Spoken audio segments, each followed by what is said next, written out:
मेरा नाम डॉक्टर आनंद विजय है। मैं एक प्रैक्टिसिंग पल्मोनोलॉजिस्ट हूँ और आदित्य बिरला मेमोरियल हॉस्पिटल चिंचवाड़ में एज ए पल्मोनोलॉजिस्ट काम कर रहा हूँ। एक इन्फेक्शन जिसे ट्यूबरक्लोसिस बोलते हैं उसके बारे में कुछ बातें करना चाहता हूँ।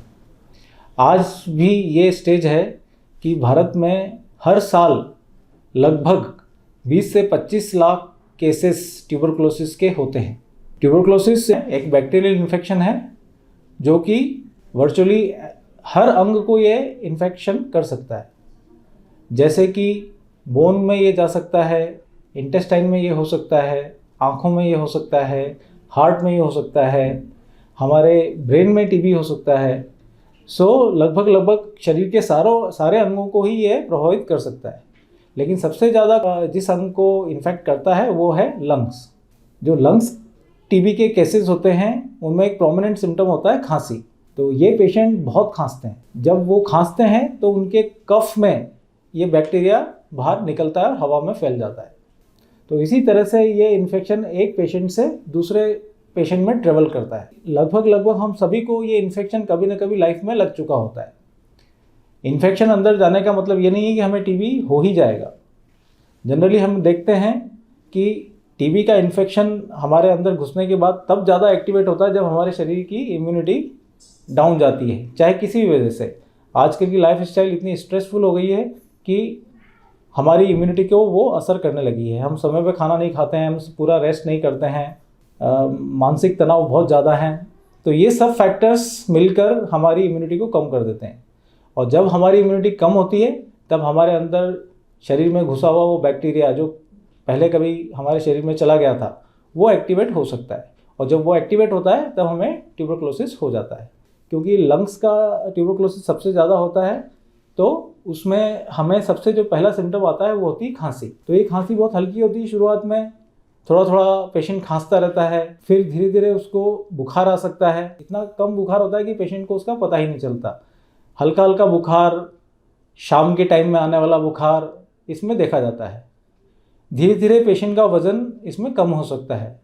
पेशेंट जल्दी थक जाता है, शाम होते होते उसकी आराम करने की इच्छा होने लग जाती है, उसकी भूख कम हो सकती है, उसका वज़न गिरने लगता है। तो ये सिम्टम्स अगर किसी को हैं तो ये सिम्टम्स टीबी के हो सकते हैं। ये सिम्टम्स की इंटेंसिटी जनरली इतनी कम होती है कि पेशेंट इमीडिएटली डॉक्टर के पास में नहीं जाता है। कि जब भी खांसी लंबी चलती है और पेशेंट डॉक्टर के पास नहीं जाता तो वो खांसी में बैक्टीरिया को फैलाता रहता है। तो उसके आसपास रहने वाले लोग उस इन्फेक्शन से संक्रमित हो सकते हैं। टीबी एक ऐसा इन्फेक्शन है जिसके लिए पूरी तरह से दवाइयाँ हमारे पास में उपलब्ध हैं।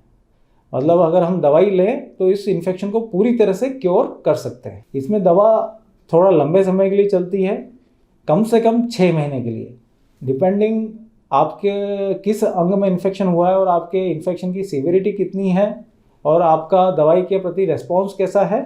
तो उसके हिसाब से आपकी ट्रीटमेंट ड्यूरेशन थोड़ी सी बढ़ भी सकती है, 9 महीने तक भी जा सकती है। टीबी का ट्रीटमेंट बहुत ही आसानी से हमारे देश में उपलब्ध है। टीबी का इलाज इस तरह से होता है कि 2 महीने तक दवाइयाँ थोड़ी ज़्यादा चलती हैं और उसके बाद में 2 महीने के बाद में उसको कम कर दिया जाता है। बीच में अगर कोई टेस्ट वगैरह रिक्वायर्ड होते हैं तो वो उस पर किए जाते हैं। 6 महीने पूरे होने पर पेशेंट की दवाइयाँ मैक्सिमम केसेस में बंद कर दी जाती है। टीबी में एक तरह की वैरायटी होती है जिसे बोलते हैं ड्रग रेजिस्टेंट ट्यूबरक्लोसिस। ये केसेस बहुत कम होते हैं, लेकिन ये केसेस वो केसेस होते हैं जिसमें टीबी की दवाइयाँ जो रेगुलर दवाइयाँ हैं हमारी टीबी की वो काम नहीं करती हैं। लेकिन इस ड्रग रेजिस्टेंट टीबी का पता हमें जांचों से चलता है। तो यदि कोई पेशेंट टीबी का पेशेंट है और टीबी की दवाइयों से ठीक नहीं हो रहा है तो फिर डॉक्टर्स उसकी आगे की जांचें करते हैं जिसमें उनको पता चलता है कि इसको रेजिस्टेंट टीबी है या नहीं है। तो ये टेस्ट हम जहाँ तक हो सकता है हम शुरुआत में ही कर लेते हैं। तो इसमें हमें इन्फॉर्मेशन मिल जाती है कि पेशेंट को टीबी रेजिस्टेंट टीबी है या नहीं है। तो अगर रेजिस्टेंट टीबी होता है तो फिर उसके लिए ट्रीटमेंट अलग है और वो सिर्फ गवर्नमेंट के पास ही अवेलेबल है। तो रेजिस्टेंट केसेस अगर हमारे पास में प्राइवेट हॉस्पिटल वगैरह में आते हैं तब हम उनको गवर्नमेंट सेटअप में रेफ़र कर देते हैं। लेकिन उस रेजिस्टेंट टीबी का भी पूरी तरह से इलाज संभव है कि हमें किसी भी तरह से इस तरह के सिम्टम्स हैं, लंबी खांसी हमको चल रही है, हमारा वज़न कम हो रहा है, हमें भूख नहीं लगती है या फिर हल्का हल्का बुखार आता रहता है, तो हमारी जिम्मेदारी है कि हम प्रिकॉशन लें, हम खांसते या छींकते वक्त अपने मुंह को कवर करें किसी भी रुमाल से या किसी कपड़े से, और जल्दी से जल्दी हम डॉक्टर की सलाह लें और इस बात का पता करें कि क्या हमें टीबी हो सकता है। डॉक्टर्स इसके लिए आपका स्पूटम टेस्ट करवा सकते हैं, आपका चेस्ट एक्सरे करवा सकते हैं और कुछ एक ब्लड टेस्ट करवा सकते हैं। तो जब एक बार टीबी का आपको पता चल जाता है तो फिर वो आपको दवा का ऑप्शंस देते हैं, आप वहाँ से भी ले सकते हैं, प्राइवेट सेटअप से भी आप दवाइयाँ ले सकते हैं। तो मैं आपसे यही बोलना चाहता हूँ कि टीबी एक बहुत ही कॉमन बीमारी है, इस बीमारी का इलाज पूरी तरह से अवेलेबल है और हम जितना जल्दी इसका इलाज चालू कर दें तो हम दूसरों को भी इसका इन्फेक्शन फैलने से रोक सकते हैं। और इस तरह से अगर हम सभी लोग इसमें मिलकर कार्य करें तो हम इस बीमारी को हमारे देश से 2025 तक पूरी तरह से एलिमिनेट कर सकते हैं। मेरी आप सभी लोगों से रिक्वेस्ट है कि जब भी आपको टीबी से रिलेटेड किसी तरह के कोई भी सिम्टम्स दिखें तो आप डॉक्टरी सलाह अवश्य लें।